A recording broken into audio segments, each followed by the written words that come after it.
Sarah here again. I haven't done a video in a while, so here I am, and I was going to do something different, and I just didn't have my stuff together. Surprise, surprise there. So I decided let's just do a pumpkin today. So today I'm going to cheat. I also do the real pumpkins, but I have these beautiful pumpkin vases, and everybody has been wanting the white ones, so I decided to give an orange one some love today. So let's just do a beautiful arrangement in this orange pumpkin, and I'll put it on my page tomorrow if somebody would like to purchase it. But let's just play with some flowers tonight. Kids are in bed. I just went outside and played with my new toy. Where did I put my new toy? I don't know, I already lost my toy. I got myself a headlamp because quite often I end up harvesting my flowers at night when my kids are in bed and when it's nice and cool. So sometimes I can grab in the morning, but tonight I was out there with my new headlamp collecting some flowers to use for this bouquet. Most of them are in my cooler, which is kind of humming along here next to me. This is my workspace. It's in my basement. I believe they call us basement Betties, but there you have it. I'm in my basement. So let's get started. We're going to start out as always with a greens base. And I have here gunny eucalyptus. Arguably my favorite kind of eucalyptus to use. I also like the parvioli, I think it's called. It's almost like willow eucalyptus. It's kind of like has a strippier leaf, but not quite as big. But this is willow. The leaves are round. They're small enough. It has a nice branch shape, and I use a lot, especially for weddings, because it just, everyone likes eucalyptus lately, and it works really well for wedding work. So anyway, this does not have any kind of structure on the inside, so my greens base is going to be holding everything together. So my first few branches are probably going to be a little bit wobbly looking in here, but as I fill this in with flowers, that's going to firm up. If I wanted to, I could go out and get some chicken wire, and I could build myself a chicken wire ball and pop it in there, but with this vase, I've done enough arrangements in these where I know that that's not really necessary, so I'm just going to build this greens base. And again, all it is taking my greens, filling them in here so that they crisscross, and they make kind of a backdrop to my flowers. I love greens so much that I use usually at least 2 different kinds of greens. For this one, I think I'm actually going to go ahead and use some Solidago. This is your annual reminder that goldenrod or Solidago is not actually what you're allergic to right now. I know it's bright, I know it's yellow, I know that it looks mean and nasty, but this is not what you're allergic to. You're actually allergic to ragweed. The pollen on Solidago or goldenrod is so heavy that it doesn't go airborne. If you flick one of these, the pollen falls straight down if there is any on it that's loose. If you flick a ragweed, you will regret it. You will see it all fly into the air. So even though ragweed is green and it blooms with green flowers, that's actually what's causing the allergies right now. They tend to grow by each other, and that's why this, being so flashy, gets the blame. But this is from my yard, shamelessly from my yard. It makes a fantastic filler in the fall. It's just so cheerful. So we're going to use it as part of my green space. I am looking for 1 more, maybe 2 more anchoring pieces in here to help push this down, because right now I still have a lot of pieces that are coming up, and I want to make sure that everything is in that water. So this is going to be one of those cases where I just put enough pieces in here that they're going to force each other in a little bit. These greens are going to be more or less lost in this bouquet because I have so many flowers to use today. So this is my new workstation, by the way, too. I absolutely love it. I love that I can have my wheel here so that I can keep on turning these bouquets so I can see all the way around. One of the things that you have to learn with doing flower bouquets is that they aren't supposed to have just one side that's pretty. You want to make sure that they look nice all the way around, because I could take a pretty picture on its best side and post it for you, but I don't know how you're going to put it on your table. So I need to make sure that it looks nice all the way around. Sometimes I do them two-dimensional, usually if it's funeral work. But for this guy, it's a round vase. It's probably going to go on someone's table or counter. And I want to make sure that he is pretty all the way around. This is wax flower. If you know me, you know how much I adore wax flower. I'm actually going to take one of these branches here. A lot of this on here is kind of waste, but I'm actually going to keep it. And the reason why I'm going to keep it, I'm going to take off all these little bits and pieces here off the bottom because I don't want them to spoil my water. But this has a really nice bottom piece here, this bottom branch. Normally I would cut that off and just use these little side pieces, but I'm going to leave them together because I'm going to take this piece and I'm going to drop it right in the middle here. And I'm going to use it kind of like a pin almost to pin those greens down so that they are less likely to move. And that really did work. So that helps. And again, you always take off any of the little pieces that are going to touch the water, just the stems going in. So I left the branch part, but not the little pieces that are going to spoil the water. I think I may actually do that again.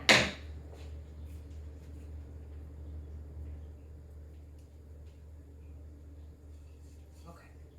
So now we have a decent base. Now it's time to put in some focal flowers. So that's usually the order that I do it in. Greens first. Your greens are what are going to create your picture frame. Now we're going to put in our focal flowers, and today I'm going to use some Country Home roses.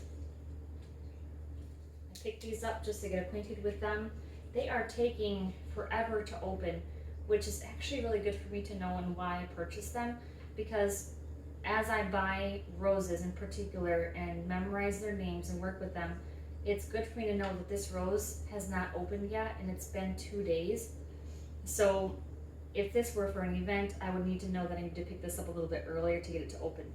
This is a huge rose, and when it does open, it's going to be big. One of the ways I can get it to open faster is blowing it. And that helps open it up a little bit. And I'm working with an odd number here.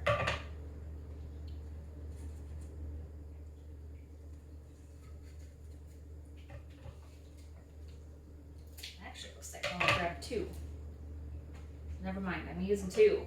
Why not? Let's be a little bit different today. Let's use 2.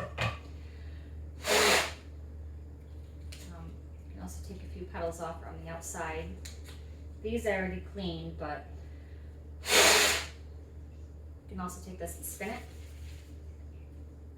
And that will help open it a little bit. So I've got 2 in here. I'm using spray roses. These are also good as kind of using as an anchor.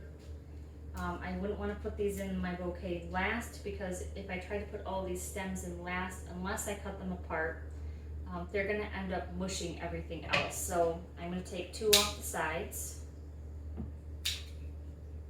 and then I'm going to take this main branch off the center. And I've already processed them so they don't have any bad petals on them. Remove the greens that go below the water line, and I'm going to drop this right in here. These I actually picked up for homecoming this weekend. Kent City has their homecoming this weekend. But I don't need the entire bunch, so I might as well use some of this bouquet. And we're going to soften up this orange bouquet a little bit with some pink.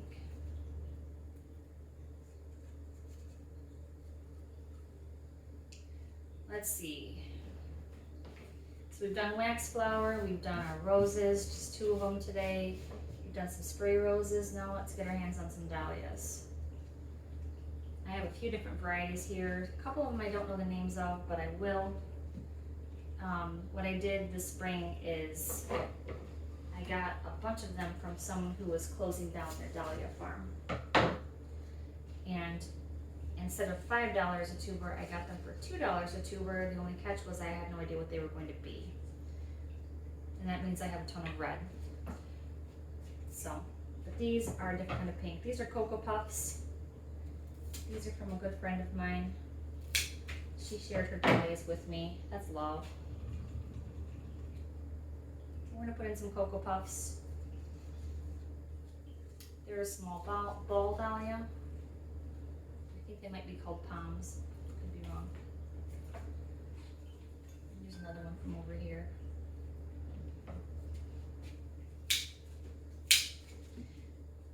And this I would consider to be a secondary flower just because it's a little bit smaller. Secondary or supporting. If you have a quote from me for your wedding, you'll see me use that language in the summary where you have your focal flowers, your filler flowers, your secondary flowers, and your greens. And my job is to take a nice mix of all of those different kinds of flowers to create your bouquets.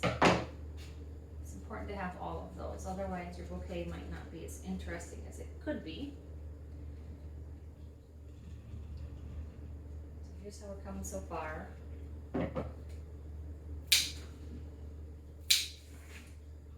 you cut dahlias, you cut them deep so that they put up more stems. So I have a bit of cleaning up to do on these. And I like to leave their buds because their buds are kind of cute. This one's really pretty. I'm going to tuck this back here. And I'm going to keep spinning this around to make sure I don't miss anything. Okay. I have some Lysianthus. This one has a fun stem. This is one of my second flush Lysianthus, meaning that it's one of the stems that came up after the first time I cut them. So the stems tends to be a little bit shorter on second flushes.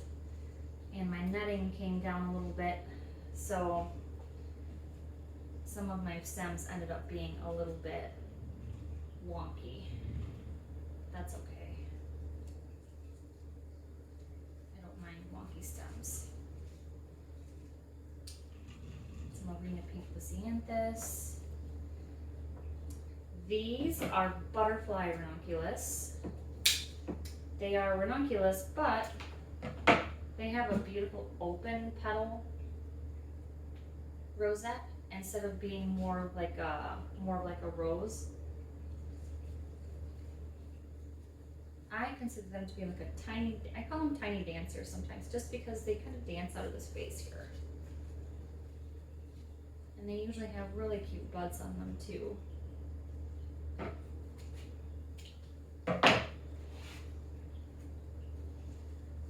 And as you can see, as I'm putting things in, it's holding. Those stems are not going anywhere in that bouquet, because that base is keeping everything in place.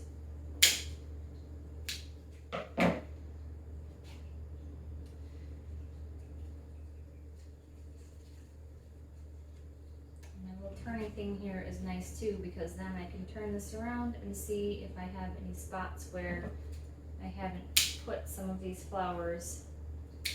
I'm trying to pretty much evenly disperse them. I don't have to, I could group them if I wanted to, but I'm just making sure that wherever you turn, you see something different.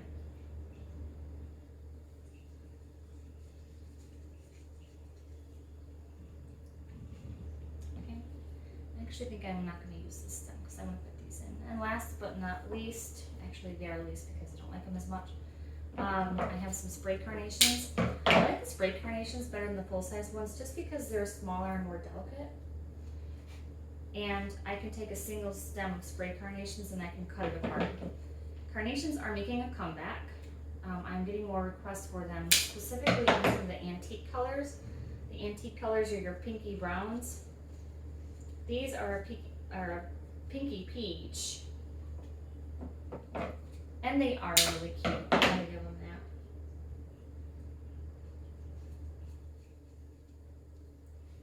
I do like these. I know I pick on carnations, but these little guys, they're growing on me.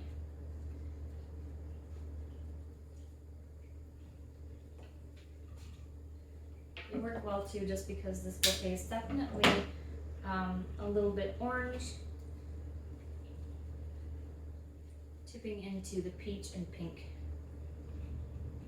categories here, and just that touch of yellow kind of pulls it together, gives it a little bit more cohesion, keeps it fall, keeps it looking nice with your orange pumpkin. And if I wanted to soften this even further, I could add in some white, especially since I have white wax flower in there. As you can see, this is not round. I can do a round bouquet, but my style tends to end up being more free. So this is the kind of bouquet that I would make for me. Unless you tell me, Sarah, please make me a round bouquet. I can make you a round bouquet, but this is what I love the most. So here is my orange pumpkin. I did not do the math on this. I'm probably going to go ahead and be really generous with this one and sell it for $40, even though it has a lot more stems in it than that, just because I had fun making it. How do I price things? So usually what I do before I go to make something is figure out how many stems I'm going to use. I'm going to make sure that I know how much each stem costs, because what's the difference between a $40 pumpkin and a $100 pumpkin? And the answer is how many stems I stick into this. I could continue sticking stems into this bouquet. I could make it this tall if I wanted to, but then it's going to cost more. So this one is very full. Some of the flowers I was able to cut apart single stems, and that does help bring the cost down a little bit. This one probably should be sold for $70 or so at least, but I don't know. Yell at me if you're another flower person if you want, but I'm going to go ahead and just do it for $40 on my page. And the nice thing about these pumpkins is a lot of people will enjoy this bouquet, and then they will come back and swap out with me because I have more pumpkin vases. So you can purchase a pumpkin bouquet from me, and then when your flowers are gone, then you can come back and say, can I have another pumpkin bouquet? The pumpkin vase I have is orange, and then I will trade you for your vase, and then I can take the cost of your vase off of this bouquet, as long as your vase is still usable. So let me know if you would like to purchase this bouquet. It is a really good deal. I will have these all the way through October. Just let me know if there's a specific color scheme that you're looking for. I have a lot of red. Let's just be straight up front with that. I have a ton of red right now, so please ask for red. But here, this one is peach. It looks almost like a sunset and a pumpkin. So hope you enjoy.